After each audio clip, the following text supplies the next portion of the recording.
अच्छा जी, ये आज का जो लेक्चर नंबर 8 है, ठीक है ना। ये लेक्चर नंबर 3 जो लिखा हुआ है इसको 8 कर देता हूँ मैं, क्योंकि ये किसी और कोर्स में लेक्चर नंबर 3 होता है, आप लोगों के कोर्स में लेक्चर नंबर 8 होता है। बहरहाल तो ये है डेटा प्रिपरेशन एंड कोडिंग के हवाले से। ये इस तरीके से मतलब जो है हम डेटा को प्रिपेयर कर रहे होते हैं, कोडिंग कैसे करते हैं, ठीक है। क्योंकि हमने क्वेश्चनियर तक तो कर लिया था। अब क्वेश्चनियर के बाद का जो नेक्स्ट स्टेप होता है, वो जाहिर सी बात है कि जब क्वेश्चनियर से आप डेटा कलेक्ट कर लोगे तो आपके पास डेटा आ जाएगा। तो अब डेटा की बात हो रही है कि डेटा प्रिपरेशन है, इसके अंदर डेटा एडिटिंग है, data coding, format of coding है, basic data analysis, frequency, percentage and cross tabulation.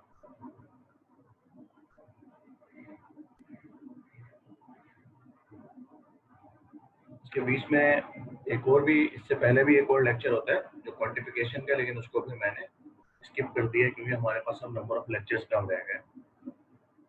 बहरहाल डेटा प्रिपरेशन प्रोसेस के अंदर prepare preliminary plan of data analysis, then check questionnaire, edit code, transcribe, clean data, statistically adjust the data and select the data analysis strategy। ठीक है ना, ये process है data preparation का, जिसके अंदर जितने भी इसके पॉइंट्स इसको हम आगे जो है वो DWS में हम उसको जो है वो स्टडी करेंगे, ठीक है।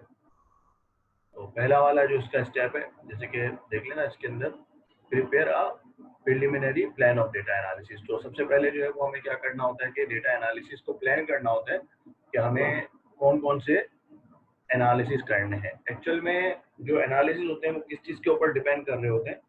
एनालिसिस डिपेंड कर रहे होते हैं आपके हाइपोथेसिस के ऊपर, या सिंपल वर्ड्स में अगर ये कह लें कि आपके रिसर्च ऑब्जेक्टिव्स के ऊपर कि आप चेक क्या करना चाह रहे हो।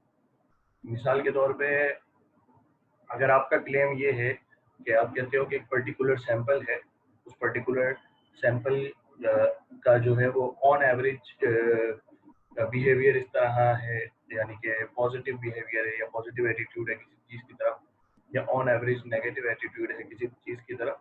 तो आप जब एवरेजेस की बात कर रहे हो, आपने हाइपोथेसिस एवरेजेस की तरफ बनाया है, तो उसके लिए आपको चेक करना होगा एवरेजेस, और एवरेजेस का मतलब हो गया मीन। तो इसका मतलब है कि आपको जो डेटा एनालिसिस करना होगा वो मीन चेक करना होगा, मीन टेस्टिंग करनी होगी। इसी तरह से अगर आप कह रहे हो कि आप डिफरेंस की बात कर रहे हो, दो ग्रुप्स की बात कर रहे हो, आप कह रहे हो कि जो फीमेल कंज्यूमर्स हैं और मेल कंज्यूमर्स हैं, उनके एटीट्यूड में डिफरेंस है, उनके कंजम्पशन पैटर्न में डिफरेंस है, लेकिन आप डिफरेंसेस की बात कर रहे हो और आप कह रहे हो कि ऑन एवरेज हमारे सैंपल के अंदर जो दो जेंडर्स हैं, मेल एंड फीमेल, तो उन जेंडर्स के कंजम्पशन पैटर्न में ऑन एवरेज जो है वो डिफरेंस है। तो अब आप डिफरेंस की बात कर रहे हो, यानी कि मीन डिफरेंसेस की बात कर रहे हो, तो फिर आपका जो एनालिसिस होंगे वो किसके बारे में होंगे? मीन डिफरेंसेस के बारे में होंगे। इसी तरह अगर आप ये कह रहे हो कि कुछ वेरिएबल्स हैं जिनका इम्पैक्ट किसी वेरिएबल पे पड़ रहा है, यानी कि कुछ इंडिपेंडेंट वेरिएबल है, उनका इम्पैक्ट एक डिपेंडेंट वेरिएबल पे पड़ रहा है। तो इसका क्या मतलब है कि यहाँ पर आप रिलेशनशिप चेक कर रहे हो, तो फिर आपका जो प्लान ऑफ एनालिसिस होगा उसमें क्या आ जाएगा? रिग्रेशन एनालिसिस आ जाएगा। एक मैं आपको सिर्फ ओवरव्यू देने की कोशिश कर रहा हूँ कि प्लान ऑफ एनालिसिस जो है वो डिपेंड कर रहा होता है आपके हाइपोथेसिस के ऊपर कि आपने हाइपोथेसिस क्या बनाया है। जो हाइपोथेसिस बनाएंगे उसके हिसाब से ही आपके स्टैटिस्टिकल एनालिसिस जो है वो अप्लाई होते हैं। ठीक, ओके, एक प्लान ऑफ एनालिसिस आप बना लेते हो, ठीक है जी, और उस प्लान ऑफ एनालिसिस के बाद जो है वो फर्दर चीज़ें प्रोसेस हो रही होती हैं। काइंडली कंफर्म कर दीजिएगा कि आपको मेरी आवाज़ आ रही है? यस सर, आ रही है। Okay fine. सर आवाज आ रही है, स्क्रीन नहीं शो हो रही है। शो नहीं हो रही है, और किस किस के पास नहीं शो हो रही है? सर स्क्रीन शो नहीं है। किसी के पास भी नहीं हो रही? नहीं हो रही सर। अच्छा, क्योंकि ये अचानक से अभी जो है ना वो डिस्कनेक्ट होके कनेक्ट हुआ है ना, तो इसी वजह से मैंने आप लोगों से पूछा कि इसका मतलब है कि स्क्रीन दोबारा अच्छा, ओके, अब ठीक है। Yes sir. Yes sir. जी। तो इसके बाद जो है वो फिर इस स्टेप के अंदर पहला वाला हमारा पास जो आ जाता है वो है चेक क्वेश्चनियर, ठीक है ना। तो क्वेश्चनियर को कैसे चेक करते हैं, तो कहता है कि a questionnaire return from the field may be unacceptable for several reasons, ठीक है ना। फील्ड किसको कहते हैं, फील्ड का मतलब ये है कि जहां से आपने क्वेश्चनियर फिल करवाया, फिर क्वेश्चनियर आपने बना तो लिया, अब क्वेश्चनियर आपने डिस्ट्रीब्यूट भी कर दिया। जो आपके सैंपल है, सैंपल जो आपके सैंपल में जो लोग लाइक कर रहे थे, जो आपके रिस्पोंडेंट्स लाइक कर रहे थे, उनको आपने रिस्पोंडेंट्स को जो है वो सैंपल डिस्ट्रीब्यूट कर दिया अपना, यानी क्वेश्चनियर डिस्ट्रीब्यूट कर दिया, सॉरी। और क्वेश्चनियर वो फिल होके आपके पास आ गया, लेकिन क्या कह रहा है कि हो सकता है कि जो क्वेश्चनियर आपके पास फिल होके वापस आया है, हो सकता है कि वो एक्सेप्टेबल ना हो, ठीक है, और उसके सेवरल रीजंस हो सकते हैं। क्या क्या रीजंस हो सकते हैं कि क्वेश्चनियर एक्सेप्टेबल ना हो, क्योंकि हर क्वेश्चनियर को तो हम एक्सेप्ट नहीं कर सकते ना, ठीक है ना। कौन से क्वेश्चनियर्स होंगे जिनको हम एक्सेप्ट नहीं करेंगे, पार्ट्स ऑफ द क्वेश्चनियर में बी इनकम्प्लीट। भाई पता चला कि आपने जो है वो क्वेश्चनियर बनाया है और उसमें कई सारे पार्ट्स हैं, या सिंपल वर्ड्स में कह लें कि कई सारे क्वेश्चंस हैं, और जो रिस्पोंडेंट है आपका, जिसने आपको फिल करके दिया है, उसने काफ़ी चीज़ें फिल नहीं की है। तो जाहिर सी बात है कि इन्फॉर्मेशन अगर आपके पास उसकी जो भी आपने उससे पूछा था क्वेश्चंस में, अगर वो मुकम्मल नहीं है और इतने सारे गायब हैं कि उसके उससे जो है ना वो आपका काम नहीं चल सकता, तो वो क्वेश्चनर आपके लिए बेकार हो जाएगा, उसको आप एक्सेप्ट नहीं करेंगे, ठीक है जी। The pattern of responses may indicate that the respondent did not understand or follow the instruction. या आपको जो उसके रिस्पॉन्सेज हैं, या उसके जो उसने जहाँ पे मतलब टिक किया हुआ है, जो आंसर्स उसने टिक किए हुए हैं, उससे आपको ऐसा लग रहा है कि यार इसकी समझ में ही नहीं आया शायद, या उसने सही तरह से इंस्ट्रक्शंस को फॉलो नहीं किया। मिसाल के तौर पे आपने जो है वो 5 ऑप्शन दे दिए और उसमें उसे एक चूज करना था, लेकिन उसने कहीं पे 2 चूज कर लिए, कहीं पे 3 चूज कर लिए। तो इसका क्या मतलब है कि उसको समझ ही नहीं आई बात, कि उसको इंस्ट्रक्शन ही समझ में नहीं आई कि कितने चूज करने थे, ठीक है ना। तो वो प्रॉपर्ली उसने जब आपकी इंस्ट्रक्शंस को ही नहीं समझा, तो वो क्वेश्चनियर जो है वो बेकार हो गया आपके लिए। या फिर यूँ समझ लीजिए कि सभी में उसने जो है वो आपने 5 ऑप्शन दिए थे, सभी में उसने पहले ऑप्शन पे लगा दिया। इसका क्या मतलब है कि उसने इसमें इंटरेस्ट ही नहीं लिया, बस उसने सिर्फ एक ही उस पे लगा दिया। या द रिस्पॉन्सेस, थर्ड क्या है, the responses show little variance, कि जो रिस्पॉन्सेस है उसका वेरिएंस बहुत कम हो। लिटिल वेरिएंस का मतलब भी वही हो गया, देखें जो वेरिएंस होता है ना, वेरिएंस किससे निकला है, वेरिएंस किससे निकला है, वेरिएंस इसमें इंस्ट्रक्शन करना पड़ेगा आप लोगों को, ठीक है ना। तो आप लोग माइक ऑन करके मुझे जवाब दे दीजिएगा। स्टैंडर्ड डेविएशन से, स्टैंडर्ड डेविएशन से। मैं वेरियस वर्ड की बात कर रहा हूँ। वर्ड,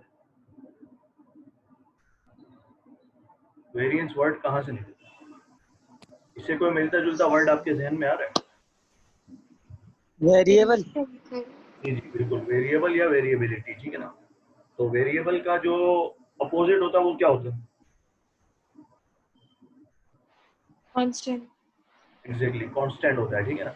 तो अगर किसी भी चीज को आप बहुत बहुत बहुत बहुत सिंपल सी चीज है कि आपको अगर कोई चीज कांस्टेंट होती है तो उसको एज सच मालूम करने की जरूरत नहीं होती है, या उसमें कोई इंटरेस्टेड नहीं होता है। लाइक फॉर एग्जाम्पल आपको मैं बताता हूँ, एक एग्जाम्पल ले लेंगे, जैसे कि एक है बॉयज कॉलेज, ठीक है ना, बॉयज कॉलेज है जिसमें सिर्फ बॉयज पढ़ते हैं। तो वहां पे जाके तो ये पूछेगा कि भाई व्हाट इज योर जेंडर, सब पता है कि भाई सारे के सारे बॉयज हैं, ठीक है ना। तो वहां पर जेंडर पूछने की जरूरत ही नहीं है। तो उसका क्या मतलब, वहां पर है कांस्टेंट, सब का एक ही आंसर होगा ना। अगर जेंडर पूछ भी लोगे तो आंसर वही मिलेगा, वेरिएबिलिटी नहीं मिलेगी, ठीक है ना। तो वेरिएबिलिटी, और इसको आप दूसरे अल्फाज में वेराइटी से भी ले सकते हो, there is no variety at all, ठीक है ना, एक ही चीज है, राइट, एक ही सबका आंसर आ रहा हो। या एक आप क्लास में जाते हैं और उस क्लास में उन्होंने स्टैंडर्ड के हिसाब से बच्चे लिए हुए हैं, राइट, तो उनकी एजेस सेम होंगी, 12 ईयर्स के ही सारे बच्चे होंगे या 13 ईयर्स के ही सारे बच्चे होंगे, तो उसमें ऑलमोस्ट कांस्टेंट होगा। या फिर क्या होगा कि ज़्यादातर बच्चे 12 ईयर्स के होंगे, 2-3 बच्चे 13 ईयर्स के होंगे, तो फिर उसमें कोई वेरिएबिलिटी नहीं है, राइट। तो उसको कैप्चर करने की भी जरूरत नहीं होती। कहने का मतलब ये कि जहाँ वैरायटी नहीं होती उसको कैप्चर करने की भी जरूरत नहीं होती। यानी कि कांस्टेंट होगा तो कांस्टेंट को क्या कैप्चर करोगे, आपको कैप्चर करने की जरूरत नहीं होती है, क्योंकि वो हर किसी सैंपल रिस्पोंडेंट का अलग अलग नहीं होगा, सबका सेम ही होगा। अगर आप फॉर एग्जाम्पल अगर आप एक ऐसी रिसर्च कर रहे हो जिसमें आप वुमेन का परसेप्शन लेना चाह रहे हो किसी चीज़ के ऊपर, जैसे कि फॉर एग्जाम्पल जो हम कह रहे हैं कि हमारे चैनल्स पे जो फैमिली ड्रामा चल रहे हैं उसके हवाले से वुमेन का क्या परसेप्शन है, या आजकल जो हमारा मशहूर ज़माना जो है वो आजकल तुर्किश जो ड्रामा चला था अभी पिछले दिनों में उर्तुल गाजी, तो उर्तुल गाजी जो है, अब उसके बारे में अगर हम कहेंगे कि हमारे यूथ का क्या परसेप्शन है, ठीक है ना, जो यंगस्टर्स हैं यूथ, उनका क्या परसेप्शन है उस ड्रामे के बारे में, या उनको उससे क्या मतलब क्या उनके तासुरात वगैरह जो भी हैं, तो हमने उसके हवाले से अगर कोई क्वेश्चनियर बनाया तो हमें उसमें उनके ना जेंडर की पूछने की ऐसा ज़रूरत होगी ना एज सच उनकी एज पूछने की जरूरत होगी, क्योंकि हम यूथ की बात कर रहे होंगे तो हमें पता होगा कि यार हम एक्चुअल में जो है वो रफली 18 to 25 ईयर्स के लोगों से हम लोग पूछ रहे हैं, ठीक है ना, एक रफ आइडिया दे रहा हूँ आपको। तो इसमें क्या होगा कि कांस्टेंट होगा, राइट। तो कांस्टेंट की फिर वो इम्पोर्टेंस नहीं रहती है, बल्कि क्या हो जाता है, वेरिएबिलिटी होती है, तो ही आप जो है वो बात कर रहे हो। तो इसमें क्या कह रहा है कि अगर बात है रिस्पॉन्सेस की, बात यहाँ पे हो रही है, अब इसमें जो पॉइंट है वो है रिस्पॉन्सेस का, ठीक है ना, जो थर्ड पॉइंट में डिस्कस कर रहा था।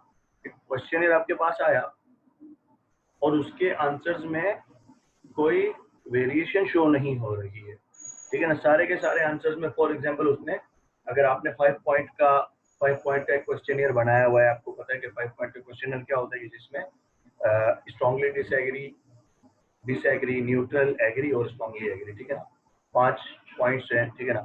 अब उसने सभी में न्यूट्रल पे लगा दिया या सभी में स्ट्रांगली एग्री पे लगा दिया, तो क्या है कि उसमें वेरिएंस ही नहीं है, उसकी जो रिस्पॉन्सेज है उसके अंदर वेरिएंस ही नहीं है। तो इसका क्या मतलब है कि सब चीज़ों के लिए उसकी एक ही तरह की राय है। It's mean that he has not thought over it, उसने उसके बारे में सोचा ही नहीं है, ना सवालों को सही पढ़ा है ना उनको समझा, बल्कि अपनी मर्जी से जो है वो इधर उधर उसने या अपनी मर्जी से एक ही जगह पर जो है वो जवाब जो है वो इधर उधर उसने लगा दिए,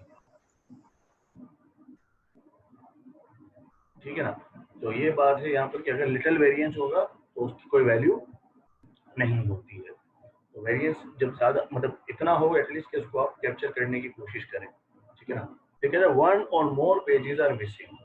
मिसाल के तौर पे आपका जो क्वेश्चनियर था वो 4-5 पेजेस का था, या चलें 2 पेजेस का ही कह लें, या 3 मतलब 1 से ज़्यादा पेजेस का था, ठीक है। उसमें से अगर 1 पेज मिस हो गया या 2 पेज मिस हो गया, उसने आपको जो है ना वो सिर्फ चंद ही पेज फिल करके दिए, सारे के सारे नहीं दिए फिल करके। मिसिंग होगा तो मिसिंग का वही वाली बात हो गई कि वो अनफिल्ड क्वेश्चनियर की तरह ही है ना, वो भी जो क्वेश्चनियर फिल नहीं किया हुआ कंप्लीट इनकम्प्लीट क्वेश्चनियर की तरह ही हो जाएगा वो भी, ठीक है। अच्छा जी, इसके बाद कहता है the questionnaire is received after the pre establish cut off date, कि आपने एक for example cut off date बना दी थी कि भाई ये हमें जो है वो फॉर एग्जांपल 15 अगस्त तक जो है वो ये हमें क्वेश्चनियर जो है वो फिल करवाने, ठीक है ना। अब इसमें ये डिपेंड कर रहा होता है कि वो डेट प्री स्टेब्लिश जो डेट है वो बहुत ज़्यादा इंपॉर्टेंट डेट थी तो बात अलग है, लेकिन अगर वो इंपॉर्टेंट डेट नहीं है इतनी ज़्यादा, लेकिन आपने सिर्फ अपने टारगेट के लिए रखी थी तो आप डेट को एक्सटेंड कर सकते हो, लेकिन वो किसी इवेंट से कनेक्टेड है और उससे उसके बाद जो है वो परसेप्शन चेंज हो सकता है, तो फिर जाहिर सी बात है कि वो क्वेश्चनियर जो है वो फिर काबिल कबूल नहीं होगा। फॉर एग्जांपल आप लोगों से ये एक्सपेक्टेशन के बारे में कलेक्ट करना चाह रहे हैं, इनकी एक्सपेक्टेशन के बारे में जो है वो पूछना चाह रहे हो कि 14 अगस्त को इस मरतबा आपकी क्या एक्सपेक्टेशन है कि किस तरीके से सेलिब्रेट किया जाएगा वगैरह वगैरह। तो अब जाहिर सी बात है कि 14 अगस्त से पहले पहले वो क्वेश्चनियर अगर आपको मिल जाएगा तो ही आप एक्सपेक्टेशन की बात करोगे। और कोई आपको 18 अगस्त को भर के दे रहा है तो अब एक्सपेक्टेशन कहाँ रही, वो तो इवेंट गुजर चुका। अब वो इवेंट गुजर चुका, उसने तो वो चीज़ें देख ली, तो वो एक्सपेक्टेशन तो खत्म हो गई सारी, ठीक है ना। एक्सपेक्टेशन नहीं रही, वो चीज़ एक्चुअल में जो है वो चीज़ जो है वो एग्जीक्यूट हो गई, ठीक है ना। तो जो चीज़ एक्चुअल में एग्जीक्यूट हो गई तो उसके बारे में हमें जो है वो इम्पोर्टेंस नहीं रही उस क्वेश्चनर की, तो उन क्वेश्चनर्स को भी हम जो है वो यूज नहीं करेंगे, एक्सेप्ट नहीं करेंगे, ठीक है, अपने डेटा अपने एनालिसिस के। लेकिन the questionnaire is answered by someone who does not qualify for participation, ठीक है। जैसे कि बहुत सारे एग्जांपल हो सकते हैं कि बॉयज कॉलेज में मुझे बॉयज से क्वेश्चनियर फिल करवाना था, ठीक है, लेकिन कोई वहाँ पे लेक्चरर थी खातून, उसने फिल करके दे दिया, तो मुझे स्टूडेंट से फिल करवाना था, ठीक है, टीचर से फिल नहीं करवाना था, या मेल से फिल करवाना था, फीमेल से फिल नहीं करवाना था, तो फीमेल ने फिल करके दे दिया, तो वो मेरे किसी काम का नहीं है, ठीक है। स्टूडेंट से फिल करवाना था, लेक्चरर ने फिल करके दे दिया, तो भी मेरे काम का नहीं है, ठीक है ना, इस तरह। तो ये कुछ भी इस तरह का मतलब हो सकता है कि जो आपका एक्चुअल में टारगेटेड पार्टिसिपेंट नहीं है, आपने अगर उससे हट के किसी और से फिल करवा लिया, या किसी और ने जो है वो गलती से फिल करके दे दिया जो कि हमारा डिजायर्ड रिस्पोंडेंट नहीं था, तो देन जो है वो क्वेश्चन हमारे लिए एक्सेप्टेबल नहीं होगा। होपफुली यहाँ तक क्लियर है। अगर किसी को कोई पूछना हो तो बीच में फौरी तौर पे जो है वो आप लोग माइक ऑन करके पूछ सकते हैं, बिकॉज के क्लास में कोई इतना ज़्यादा रश नहीं है आज, ओनली 12 स्टूडेंट्स आ रहे हैं माशाल्लाह से। जो रेगुलर हमारे स्टूडेंट्स होते थे बहुत सारे, वो भी आजकल जो है वो बिस्तर की शेर में गए हुए हैं। बहरहाल, ट्रीटमेंट ऑफ अनसेटिस्फैक्ट्री रिजल्ट। अब एडिटिंग के अंदर क्या है कि जाहिर सी बात है कि हमारे पास जब क्वेश्चन फिल होकर आ जाता है, स्टिल उसके अंदर कुछ एडिटिंग करनी पड़ती है, उसको ठीक करना पड़ता है, डेटा को प्रॉपर करना पड़ता है। तो क्या कह रहा है पहला, क्या ट्रीटमेंट ऑफ अनसेटिस्फैक्ट्री रिजल्ट, ठीक है ना। अनसेटिस्फैक्ट्री रिजल्ट्स होते हैं, उनको किस तरीके से ट्रीट करना है। जैसे कि उसका पहला जो तरीका है वो है returning to the field. Returning to the field यानी कि आप दोबारा से, आसान अल्फाज में ये है कि दोबारा से क्वेश्चनियर फिल करवाने के लिए चले जाओ, ठीक है ना। अब फील्ड का मतलब यही होता है जहाँ पे आप अपना डेटा कलेक्ट कर रहे हो, तो वो फील्ड जो है वो आपका कोई भी हो सकता है। जिस इदारे से आपने फिल करवाए हैं क्वेश्चनियर, बैंक एम्प्लॉय से करवाएं तो बैंकों में दोबारा जाके करना पड़ेगा, कॉलेजेस के स्टूडेंट से करवाएं तो कॉलेजेस में दोबारा जाके करना पड़ेगा, यूनिवर्सिटीज के स्टूडेंट से करवाएं तो यूनिवर्सिटीज के स्टूडेंट से दोबारा जाके फिल करवाना पड़ेगा, या वगैरह वगैरह जहाँ से भी आपने फिल करवाए थे आपको फील्ड में रिटर्न होना पड़ेगा। और फिर क्या करना पड़ेगा आपको, क्योंकि आपके जो है वो अनसेटिस्फैक्ट्री क्वेश्चन थे तो वो आपको रिटर्न करने पड़ेंगे, जहाँ पे आपके जो है वो इंटरव्यूज बैठे हुए थे या रिस्पोंडेंट्स बैठे हुए थे, तो आपको दोबारा उनसे रिकनेक्ट होना पड़ेगा और उनसे दोबारा से क्वेश्चनियर फिल करवाना पड़ेगा, क्योंकि उनके जो है वो अनसेटिस्फैक्ट्री जो है वो रिजल्ट्स थे जो कि एक्सेप्टेबल नहीं थे। अगर आपके लिए पॉसिबिलिटी हो कि आप उन रिस्पोंडेंट्स को दोबारा से अप्रोच कर सकते हैं, तो फिर आप दोबारा से अपने क्वेश्चन को फिल करवाएंगे, ठीक है जी। इसके बाद कह रहा है असाइनिंग मिसिंग वैल्यूज, ठीक है ना। देखिए एक तो और चीज ये थी कि हमारे पास जो है वो बहुत सारा यानी कि क्वेश्चनियर का हिस्सा जो है वो फील्ड ना हो, अनफिल हमारे पास आया हुआ हो, ठीक है ना। यानी कि मिसाल के तौर पे 75% फील्ड हो, 25% अनफिल हो, 25% ही बड़ी चीज होता है। तो आसान अल्फाज में समझ लें कि अगर आपने 10-12 क्वेश्चन बनाया था, इसमें एक तो क्वेश्चन अगर मिस हैं उसके, तो आप मिसिंग वैल्यूज को ट्रीट कर सकते हैं, मिसिंग वैल्यूज को कोई वैल्यू असाइन कर सकते हैं या कुछ उसका ट्रीटमेंट कर सकते हैं, ठीक है ना। लेकिन अगर उसका आधा ही क्वेश्चन है अनफिल्ड है, तो फिर उसको ट्रीट करना मुश्किल हो जाता है, ठीक है। तो इसको ये ओवरऑल हम डिसाइड करते हैं कि ओवरऑल हमारा जो सैंपल था, उस सैंपल में कितने ऐसे क्वेश्चन है जिसमें मिसिंग वैल्यूज हैं, और एक एक क्वेश्चन में कितने % जो है वो मिसिंग वैल्यूज है, वो हमें डिसाइड करना होता है, ठीक है। तो कहते हैं if returning the question to the field is not feasible, the editor may assign missing values to unsatisfactory responses। फिर हमें ये देखना होता है कि यार अगर हम फील्ड में जाके दोबारा से जो है वो फिल करवा लें, लेकिन क्या होगा उसका, मिसाल के तौर पे अगर आप कोई मार्केटिंग वगैरह का डेटा ले रहे हो और आपने शॉपिंग मॉल्स के बाहर खड़े होके और जो वहाँ पर कंज्यूमर्स आ रहे थे, उन कंज्यूमर्स से आपने फिल करवाया था जब वो शॉपिंग करके बाहर जा रहे थे, तो उनका तो आपके पास ना एड्रेस होगा ना फोन नंबर होगा, उनको कैसे अप्रोच करोगे आप। तो इस सूरत में ये देखोगे कि यार मिसिंग वैल्यू की परसेंटेज अगर कम है और वो पॉसिबिलिटी है, तो फिर आप क्या करोगे, मिसिंग वैल्यूज को जो है वो आप ट्रीट कर लोगे, उनको कोई कोई वैल्यू असाइन कर दोगे, ठीक है। उसको मिसिंग वैल्यू असाइनमेंट करने का भी एक तरीका है उसके, मतलब जैसे कि उसको अगर हम मीन असाइन करते हैं, मीन वैल्यू असाइन करते हैं कि पूरे सैंपल का जो मीन आ रहा है, हम अगर मिसिंग वैल्यू को भी वही वाला मीन असाइन कर देंगे, तो क्या होगा कि हमारे ओवरऑल रिजल्ट्स के ऊपर भी फर्क नहीं आएगा और ये क्वेश्चनियर भी यूजेबल हो जाएगा। ये एक तरीका है, ठीक है ना। और तरीके भी इसके हो सकते हैं, लेकिन अभी इस वक्त हम पर्टिकुलरली मिसिंग वैल्यू ट्रीटमेंट के ऊपर बात नहीं कर रहे, ठीक है ना। This is the part of quantitative analysis particularly. Then let's come to discarding the unsatisfactory respondents. Okay, now there may be some responses that which are really unsatisfactory, and you say that at any cost they are not acceptable, and even you are not able to return to the field, and still there are a lot of missing values, and or the answer seems to be not seriously filled. So what you are going to do, you are going to just discard those unsatisfactory respondents. In other words, you are just going to you're not going to include those questionnaires in your analysis, right? So you are going to just discard them. Then इसके बाद हमारे पास जो next है वो क्या है, part coding का. ठीक है, coding is very important. Coding आपको समझनी होगी. अगर जिसको कोडिंग नहीं आती तो वो आगे डेटा एनालिसिस भी नहीं कर सकता. कोडिंग क्या होती है? कोडिंग सिंपल वर्ड है असाइनिंग अ कोड. इसमें क्या करना होता है, हमें कोड असाइन करना होता है, यानी कि जो भी हमारे क्वेश्चनियर के अंदर जो क्वेश्चन दिए हुए हैं, उन क्वेश्चंस के जो पॉसिबल आंसर्स हमने दिए हुए हैं, उन पॉसिबल आंसर्स को कोई नंबर असाइन करना है. ठीक है ना. जैसे कि अगर कोई क्वेश्चन है like I am quite satisfied with my job. समझने के लिए I am quite satisfied with my job. ठीक है, उसमें आपने जो है वो 5 ऑप्शन दे दिए कि strongly disagree, neutral, agree and strongly agree. ठीक है ना. बिल्कुल मैं सिंपल एग्जांपल दे रहा हूँ, 5 ऑप्शन दे दिए, लेकिन ये सब के सब क्या है, ये वर्डिंग्स में है. ठीक है, लेकिन जब हमें क्वांटिटेटिव एनालिसिस करने होंगे तो हमें क्या करना होगा कि इनको हमें नंबर्स असाइन करने होंगे, कोई ना कोई हमें नंबर असाइन करने होंगे. तो नॉर्मली हम क्या करते हैं कि स्ट्रांगली डिसएग्री को नंबर 1 असाइन कर देते हैं, स्ट्रांगली डिसएग्री को हम नंबर 1 असाइन कर देते हैं, डिसएग्री को हम नंबर 2 असाइन कर देते हैं, न्यूट्रल को हम नंबर 3 असाइन कर देते हैं, एग्री को हम नंबर 4 असाइन कर देते हैं, स्ट्रांगली एग्री को हम नंबर 5 असाइन कर देते हैं, फॉर एग्जांपल. ठीक है ना. तो इसके अलावा ये भी हो सकता है जैसे कि आपने जेंडर का क्वेश्चन बनाया हुआ है, मेल फीमेल. मेल को आपने 1 असाइन कर दिया, फीमेल को आपने 2 असाइन कर दिया. ठीक है. इस तरीके से अगर आपने क्वेश्चन बनाए हुए एज ब्रैकेट्स के, ठीक है, कि what is your in which age group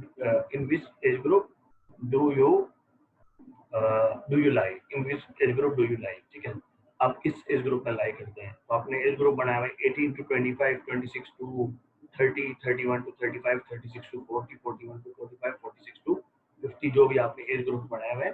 ठीक है. तो अब आपने मिसाल के तौर पर अगर 5 एज ग्रुप बनाए हुए, तो पहले को आपने असाइन कर दिया 1, दूसरे एज ग्रुप को आपने असाइन कर दिया 2, तीसरे एज ग्रुप को आपने असाइन कर दिया 3, चौथे एज ग्रुप को आपने असाइन कर दिया 4, पांचवें एज ग्रुप को आपने असाइन कर दिया 5.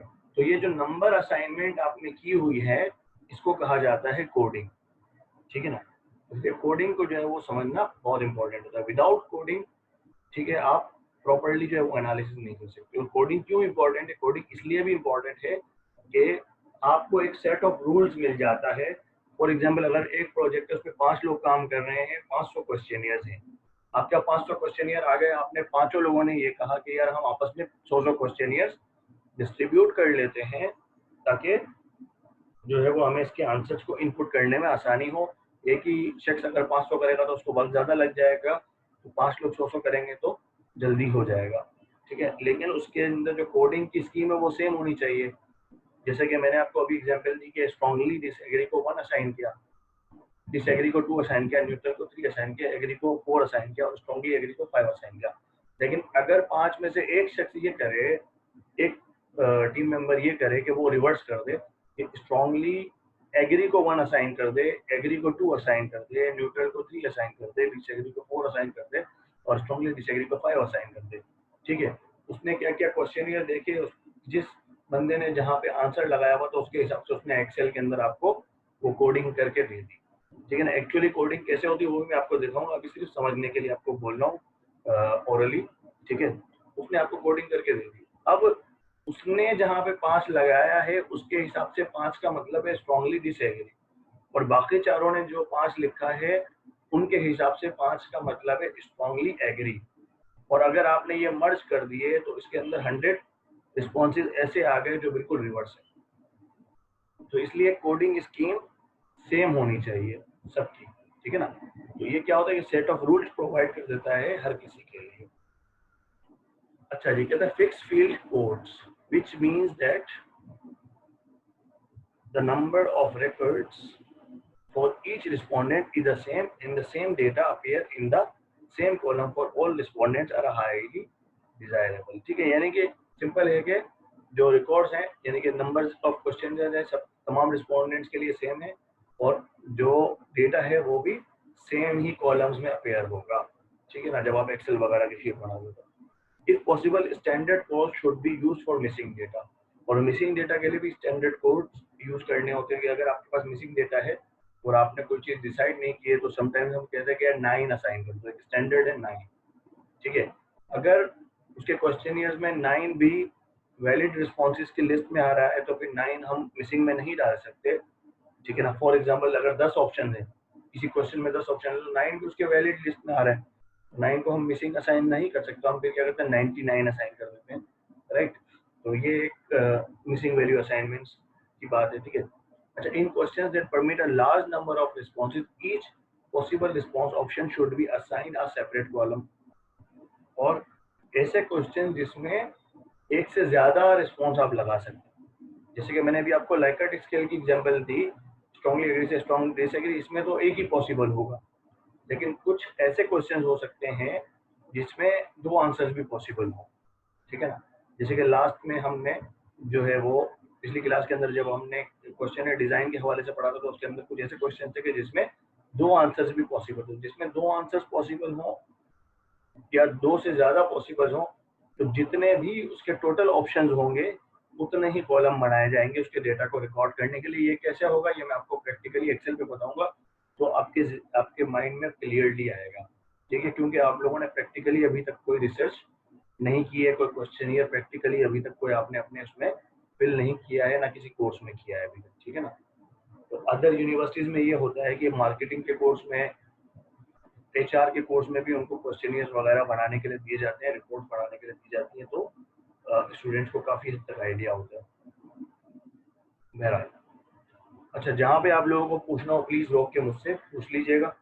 ठीक है, 2 मिनट में ये सेशन एक्सपायर हो रहा है, तो जब मैं नया सेशन स्टार्ट मतलब जैसे एक्सपायर होगा तो मैं नया स्टार्ट करके आपके साथ लिंक शेयर करूँगा। अच्छा जी, कोड बुक क्या होती है? कोड बुक बेसिकली वही होती है कि जिसमें आप रूल्स बता देते हो कोडिंग के, कि कोडिंग कैसे करनी है। ठीक है, क्या कह रहा है, code book contains coding instructions. ठीक है ना, इंस्ट्रक्शंस हिदायत होती है कि कैसे करनी coding, the necessary information about the variable in data set, और जो डेटा सेट है आपका उसके अंदर जो वेरिएबल के बारे में जो इंपॉर्टेंट इन्फॉर्मेशन होती है वो भी आप कोड बुक के अंदर बताते हो। A code book generally contains the following information, इसमें क्या क्या इंफॉर्मेशन हो सकती है कोड बुक के अंदर, तो उसमें रिकॉर्ड नंबर होता है या फॉर्म नंबर कह लो। मिसाल के तौर पे अगर आपके पास 100 रिस्पोंडेंट्स हैं तो पहला रिस्पोंडेंट जो आपने उठाया या जो पहला फॉर्म उठाया या पहला क्वेश्चन उठाया तो उसको आप नंबर 1 असाइन कर सकते हो। दूसरा क्वेश्चन उठाया तो रिकॉर्ड नंबर 2 हो जाएगा। जितने पार्टिसिपेंट होंगे, 100 पार्टिसिपेंट होंगे तो 100 रिकॉर्ड, 300 पार्टिसिपेंट होंगे तो आपके कितने रिकॉर्ड होंगे? 300 रिकॉर्ड। तो रिकॉर्ड नंबर यानी कि आपके लिए इंपॉर्टेंट है। ठीक है ना, रिकॉर्ड नंबर होना चाहिए, क्वेश्चन नंबर होना चाहिए कि कौन सा क्वेश्चन नंबर है। ठीक है, उसका कौन सा वेरिएबल है तो वेरिएबल नेम होना चाहिए, उस वेरिएबल का लेबल क्या है, लेबल होना चाहिए।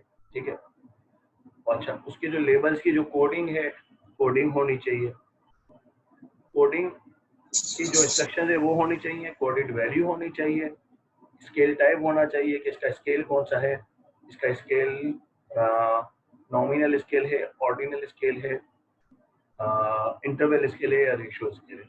ठीक है, स्केल की टाइप्स आप लोगों को पता है?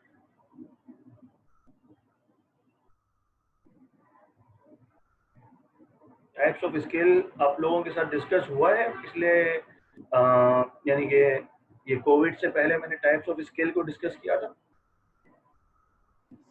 या स्टैटिस्टिकल इन्फ्रेंस के अंदर मैंने टाइप ऑफ स्केल्स को डिस्कस किया था? आई थिंक सर स्टेट्स में कर रहा था जी, स्टेट्स में किया था। ओके, तो चलें उसका थोड़ा सा ओवरव्यू आपको साथ साथ ही दे दूंगा, उसके अलग से लेक्चर नहीं लूंगा। ठीक है, एंड देन आपको डेसिमल वैल्यूज उसमें कहाँ तक आपको ले जानी है या नहीं ले जानी है। ठीक है, राइट। तो ये सेशन यहाँ पे खत्म हो रहा है तो मैं एक्सपायर कर रहा हूँ, उसको वैसे ही एक्सपायर हो जाएगा खुद ही, तो उसके बाद जो है वो नए पे आते हैं। ठीक है, तो मैं एंड कर रहा हूँ और दूसरा लिंक शेयर कर रहा हूँ।